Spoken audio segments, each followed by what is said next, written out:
A woman can fight torture and oppression if she can break a glass ceiling and advocate for equality and tolerance. If she can go door to door to combat domestic and child abuse, then surely we can summon a fraction of their bravery. Somebody's got to do it, and why shouldn't it be you?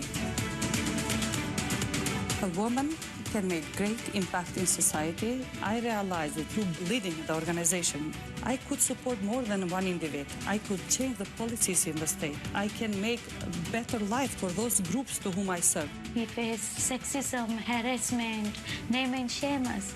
I hope that one day people will understand and recognize that our voice was for everyone. The first film that you made while the Taliban was still in charge, and it sounds like making the film was as dangerous as the content. Oftentimes, even when you walk in the street, people ask you, what happened to you? Why are you in a wheelchair? Once I tell them that I've been shot, they will say, what did you do to him? This is my responsibility to be here, and you might be an example for other women that they are coming behind you.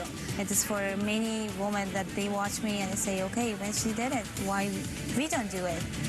We have to go for it too.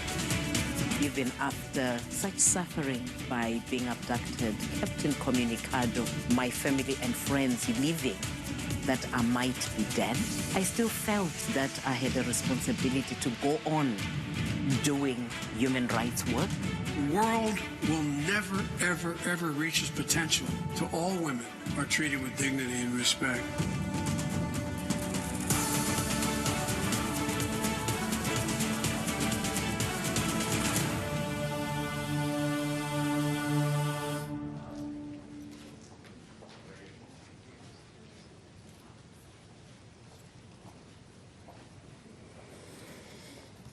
Good morning. My name is Kat Fotovet, and I am the senior official for the Secretary's Office of Global Women's Issues here at the State Department.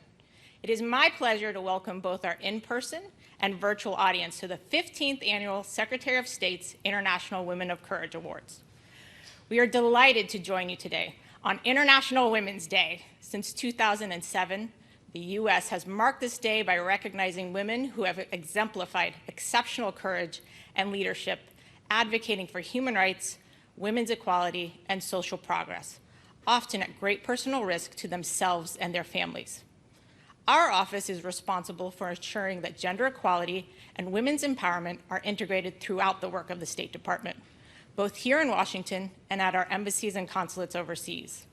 We aim to ensure that women's issues are at the forefront of our foreign policy in every corner of the world by raising gender equality in conversations with other governments and listening to, learning from, and working with civil society activists to promote more fair and just societies. The International Women of Courage Award is a critical component of our work and an event we look forward to every year. The award selection process is extremely competitive, and our awardees should be very proud of this recognition. Each year, this ceremony draws greater interest and enthusiasm, and we want to build on this momentum moving forward in collaboration with all of you watching the ceremony today, both in the United States and all over the world. This event is also an opportunity for the United States to reaffirm its commitment to the advancement of gender equality and women's empowerment, and to recognize the unique contributions of women, and especially today's honorees. To this year's awardees, thank you so much for the work that you do to speak up for the voiceless, to protect the vulnerable, and to push governments to do a better job for their citizens. We recognize the risks that you are taking and celebrate your courage to persist. We hope that this recognition will help further advance your causes in your respective countries and on the international stage.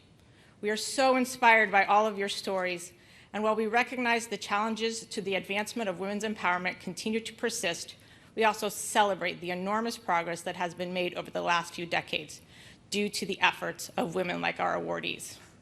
Now it is my great and distinct honor to welcome to the stage the First Lady of the United States, Dr. Jill Biden, and the Secretary of State of the United States, Antony Blinken. Thank you.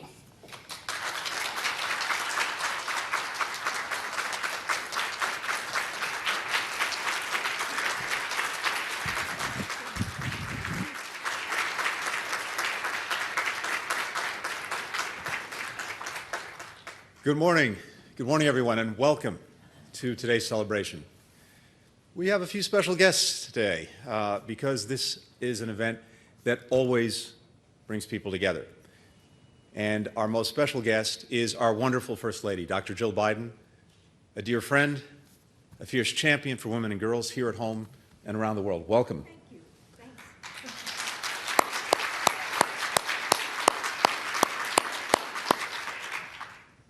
I'm also particularly pleased to welcome our new ambassador to the United Nations, Linda Thomas-Greenfield, who is already doing an outstanding job representing America's interests and values to the world.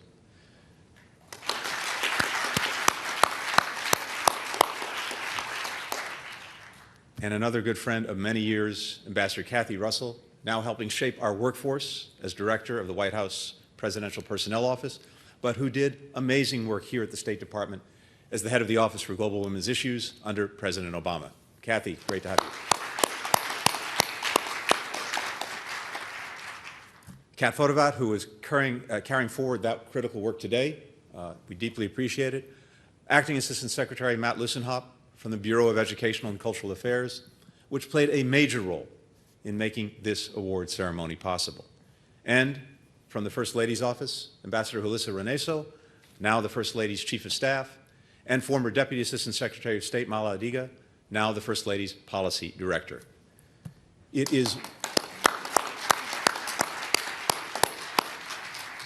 particularly wonderful to see State Department alumni serving in Dr. Biden's office. And it's another reminder of how our work at home and around the world is entwined. Of course, our most important guests today are our honorees, the 2021 Women of Courage. We wish they could join us in person today. But even via video, it's still a pleasure and an honor to celebrate these extraordinary women. For 15 years, the State Department has given the International Women of Courage Award to women around the world who have shown exceptional strength and leadership in advocating for peace, justice, human rights, and gender equality, often at great risk to themselves. The women we honor today have endured violence, death threats, imprisonment, and police harassment because of their work. Some have fled their homes. Some have fled their countries. They deserve our support and recognition.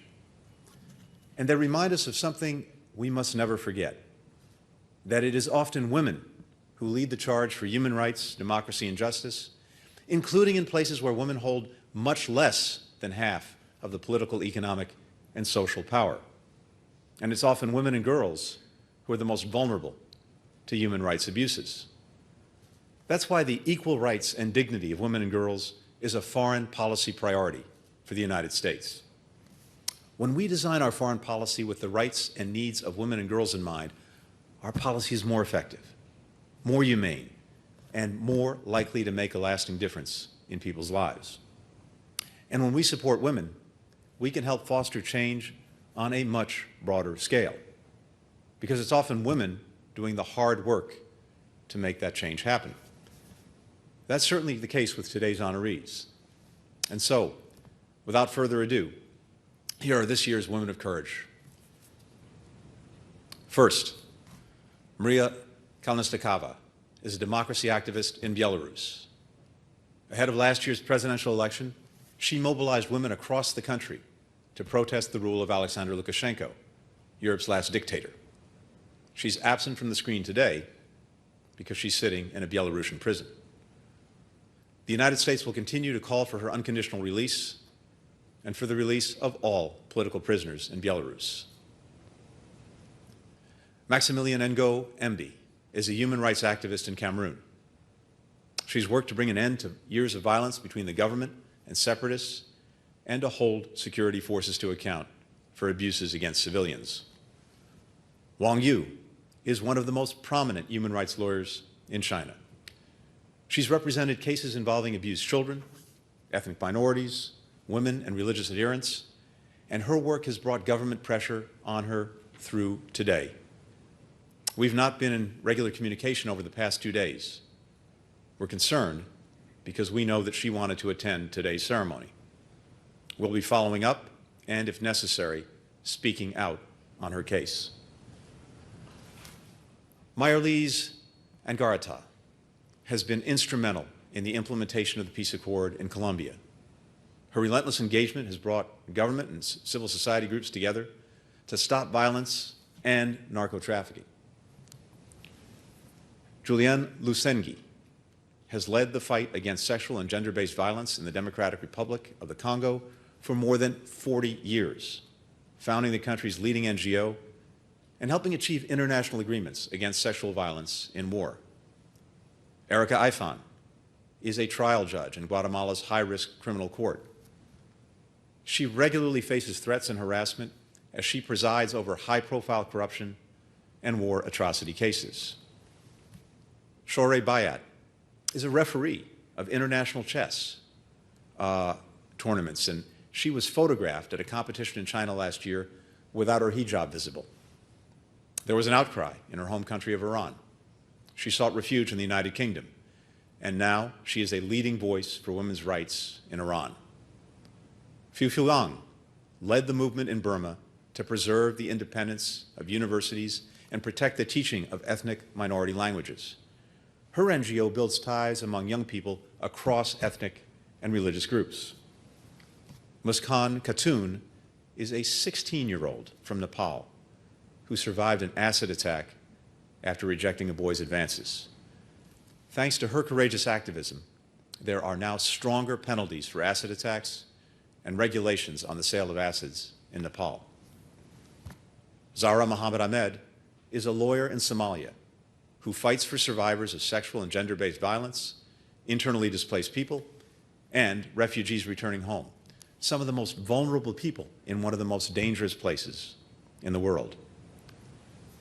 Ranita Gununaraja is a lawyer who defends minority Muslim and Tamil communities in Sri Lanka, fights for justice for victims of enforced disappearances and prisoners detained for years without charge. Sister Alicia Vacas Moro is a member of the missionary group, the Kamboni Sisters. She ran a medical clinic in Egypt, served a Bedouin community outside Jerusalem, and now coordinates 40 nuns across the Middle East, helping trafficking victims, refugees, and asylum seekers. Canan Gulu is a women's rights activist and president of the Turkish Federation of Women's Associations. Last year, she successfully organized against Turkey's withdrawal from the Istanbul Convention, a human rights treaty against domestic violence. Ana Rosario Contreras is the president of the Caracas Nurses Association in Venezuela. A prominent labor activist, she organizes nationwide protests and strikes for healthcare workers. We're also posthumously honoring a group of courageous women from Afghanistan who paid the ultimate sacrifice while working toward a better future for their country.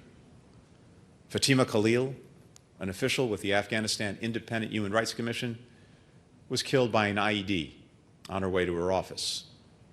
Mariam Nourzad was a midwife in a hospital in Kabul.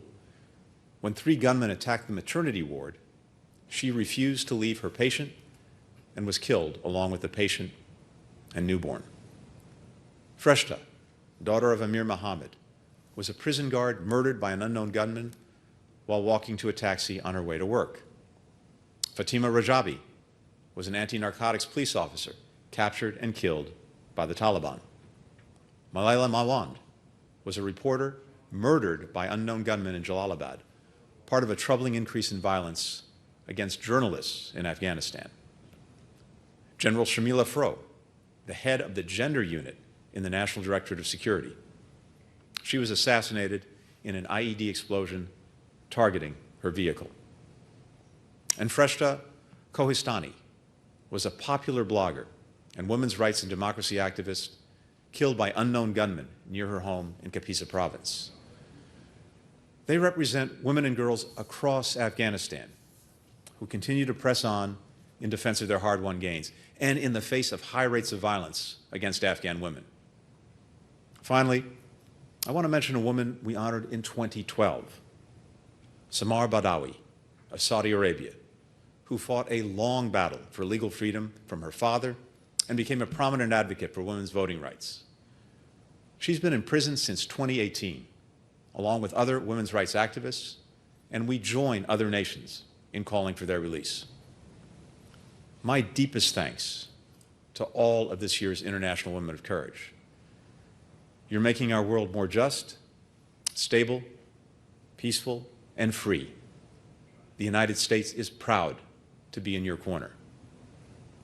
There's no better way to mark International Women's Day than by celebrating you. And now, it is my pleasure to introduce our First Lady, Dr. Jill Biden.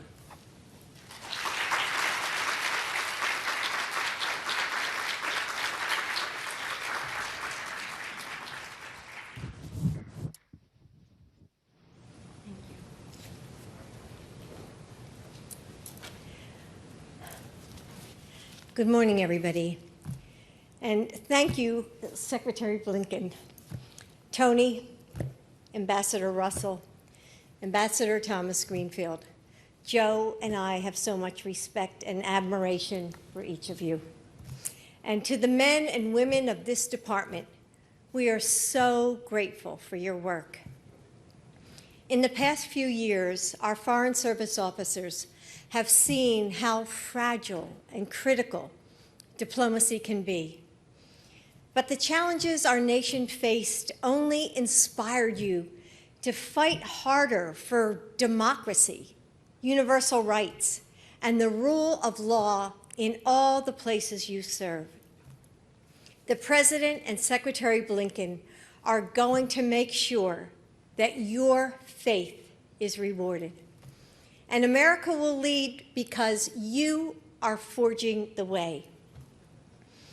When we hear of the stories of the women we honor today, it's easy to think of them as mythical heroes or angels among us, perhaps touched by the gods or chosen for greatness.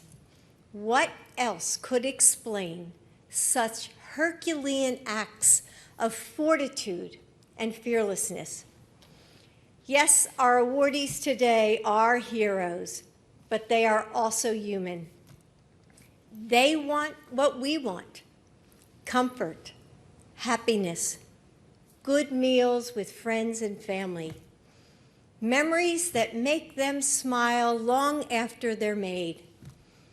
Some of these women have spent their lives fighting for their cause. Others are just starting out on a journey that they didn't ask for. Some were called to service, and some couldn't escape it. They are fighting for their own lives and for their children. They want to right the wrongs of the past, build a brighter future for everyone. They aren't immune to fear, no one is. But in the course of their ordinary lives, each woman made an extraordinary choice.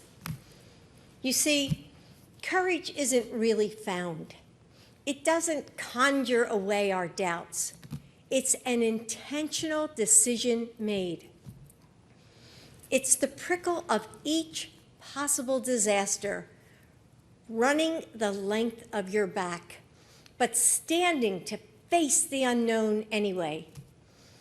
It's knowing that your feet may falter and choosing to walk forward.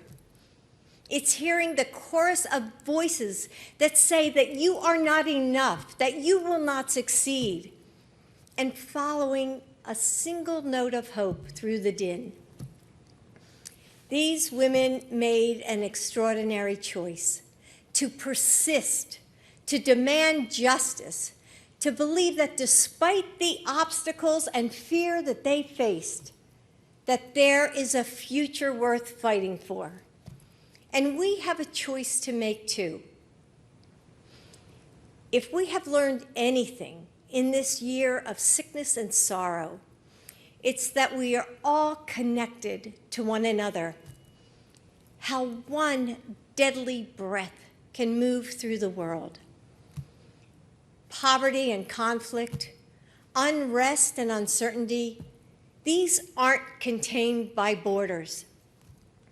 But we've seen how joy can spread too. with the music of balcony concerts bringing comfort to people across the world.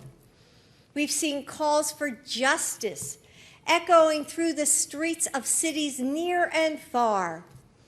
And we've seen how the things that connect all of us, our love for family and friends, our hope that we will be together soon, transcend language and distance.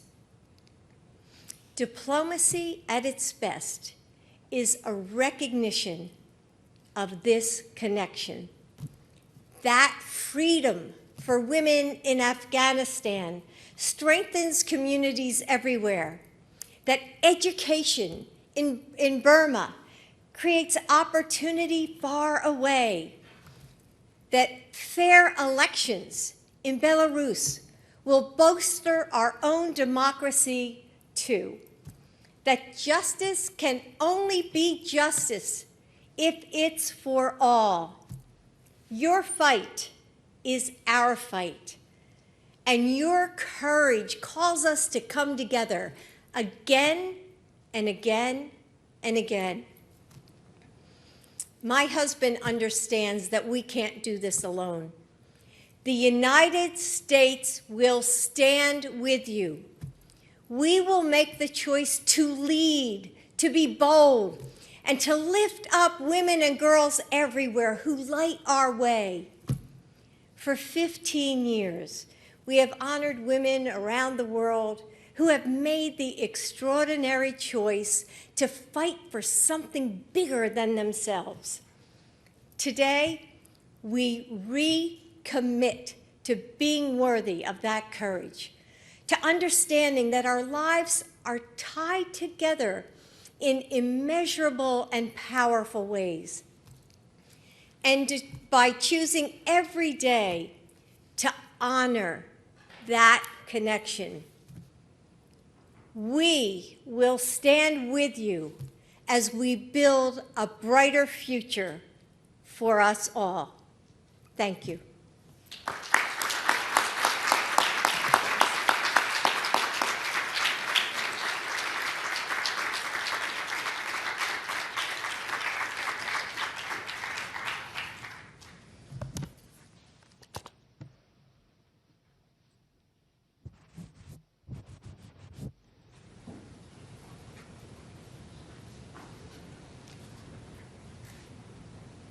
Ladies and gentlemen, please welcome the Director of the White House Personnel Office and former Ambassador at Large for Global Women's Issues, Ambassador Catherine Russell.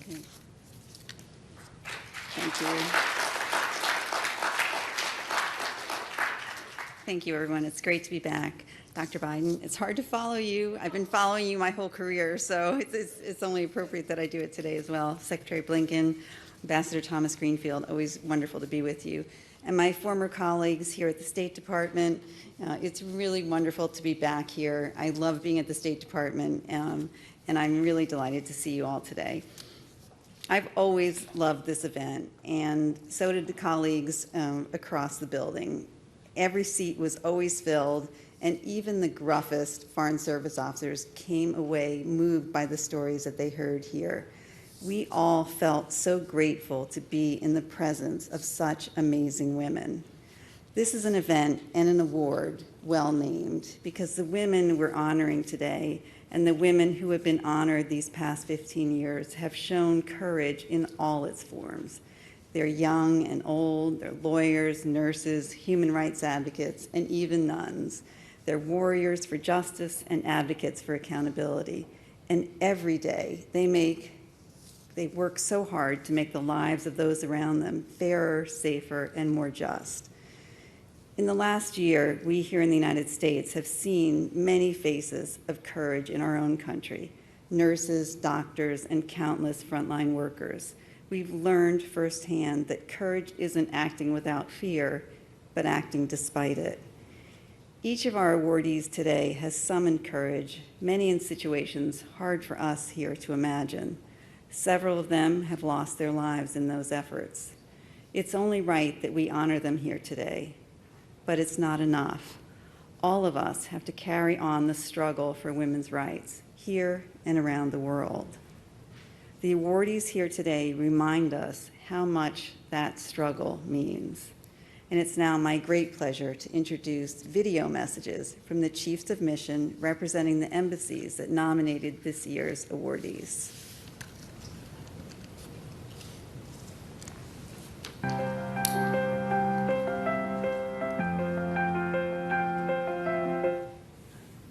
Afghan women have shouldered enormous burdens and shown great valor over 4 decades of war. It's my honor today to speak about the lives of 7 of them. They come from different professions and backgrounds. They have in common the bravery that impelled them to change their world and the sacrifice in so doing of their lives. These 7 women are among many in Afghanistan whose sacrifice and courage inspires us all. We honor and remember them. Fatima Natasha Khalil was a widely loved officer with the Afghanistan Independent Human Rights Commission. At age 24, she was killed, along with her driver, in June 2020, when their car was destroyed by an IED in Kabul. Natasha was born a refugee in Pakistan, came with her family to Kabul, and later graduated from the American University of Central Asia in Bishkek. Fluent in 6 languages, she could have gone anywhere. Natasha Khalil came here to help her country. Shamila Froh was one of the longest-serving female officers at the Afghan National Directorate of Security. Over the course of a 30-year career, she led its anti-kidnapping division, spent time undercover to combat criminal networks, and headed the Gender Diversity Department. In March 2020, General Froh was killed not far from the American Embassy in Kabul by an IED attached to her car. Mariam Nourzad was a devoted midwife who served remote locations in Wardak and Bamyan provinces before joining Médecins Sans Frontières at the Kabul PD 13 hospital. In May 2020, gunmen attacked its maternity ward, but Ms. Nourzad refused to leave her patient who was in labor. They and the newborn baby died in the delivery room, among 24 others who lost their lives that day. Fatima Rajabi was a police officer. Originally from Ghazni province, she took up anti-narcotics duties in Kabul. At 23, and the sole breadwinner supporting her mother, brother, and younger sister, she was traveling to her home village in July 2020 when the Taliban took her captive and killed her.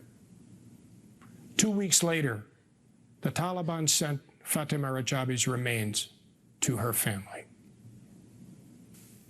Freshta, daughter of Amir Mohammed, was a 35-year-old employed by the Office of Prison Administration. On her way to work in October 2020, she was murdered by unknown gunmen. We have few details on her life. We do know that as one of the few women working as a guard in the Afghan prison system, Freshta demonstrated that Afghan women can do any job they wish. Malalai Mewand was a well-known journalist at Enikas Radio and Television.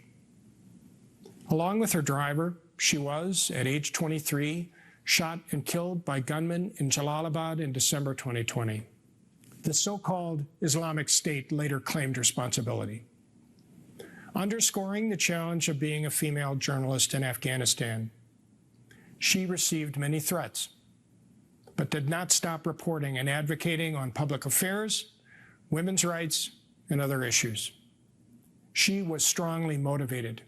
5 years earlier, her mother, also an activist, was also killed by unknown gunmen. Freshta Kohistani was a prominent women's rights activist and blogger with over 46,000 social media followers.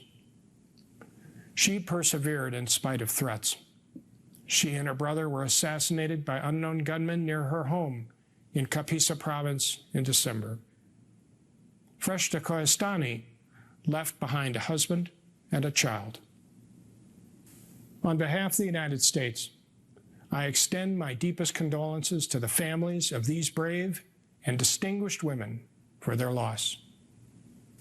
We treasure the memories of Freshta Koestani, Malalai Mewand, Freshta, daughter of Amir Mohammed, Fatima Rajabi, Mariam Nourzad, General Sharmila Froch, Natasha Khalil, and of course, many others.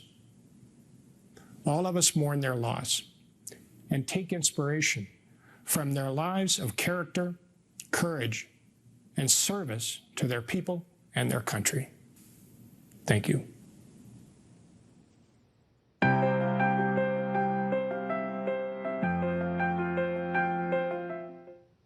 It is my great honor to introduce Maria Kolesnikova of the Republic of Belarus as one of the Secretary of State's 2021 International Women of Courage. After the regime excluded 3 leading opposition candidates from the presidential election last summer, the women of Belarus stepped in.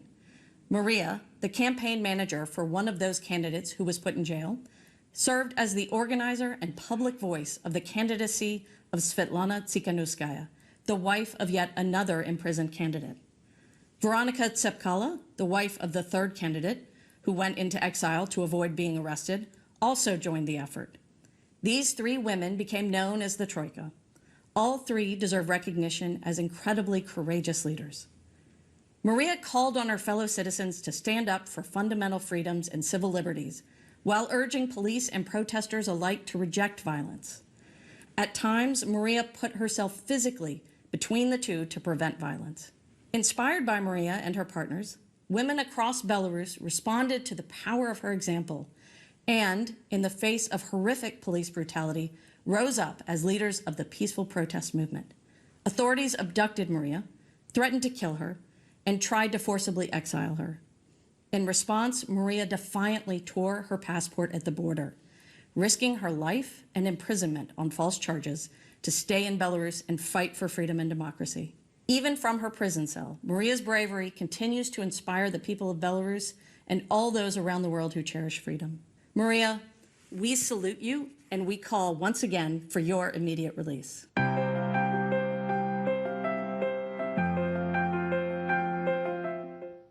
I want to express my warmest congratulations to Pyo Pyo Ong for receiving the prestigious 2021 International Women of Courage Award. Pyo Pyo Ong is a fearless and lifelong human rights activist and former political prisoner.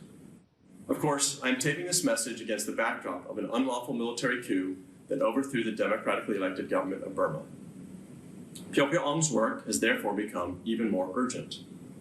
The courage and commitment shown by Pyo Pyo Ong and so many others in opposing the coup offer hope for a return to the promise of democracy in Burma at this dark time. Hi everyone, my name is Pyo Pyo Ong. I'm a political activist from Burma. Currently, I'm working with diverse youth from the different areas of Burma to emerge reconciliation process for sustainable, peaceful society. Pyo Pyo Ong continues to work today as the director of the Wings Institute for Reconciliation, which creates dialogue and understanding between young people of different ethnic and religious backgrounds, with the goal of building a more united, tolerant, and inclusive Burma. That goal and her efforts are more important than ever. For her work promoting peace building and reconciliation, vital to greater democratic freedoms for all, Pyo Pyo Ong is recognized as a 2021 International Women of Courage awardee.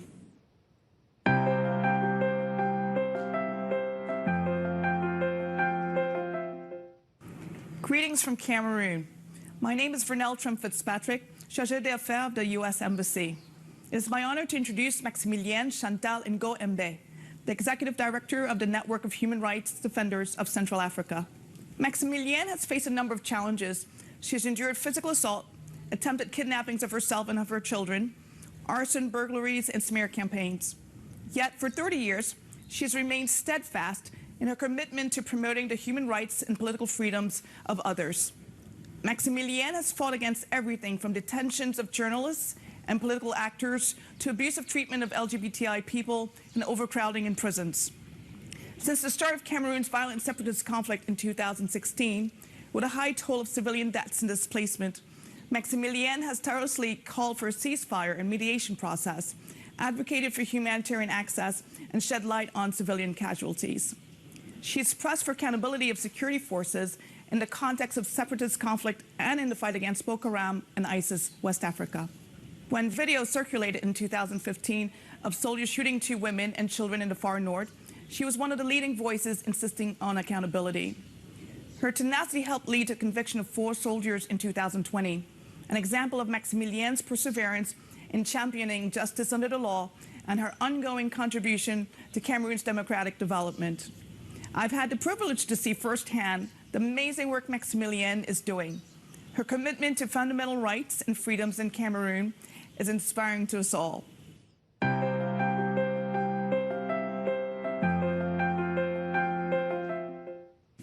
大家好，我是来自中国的人权律师，我叫王宇。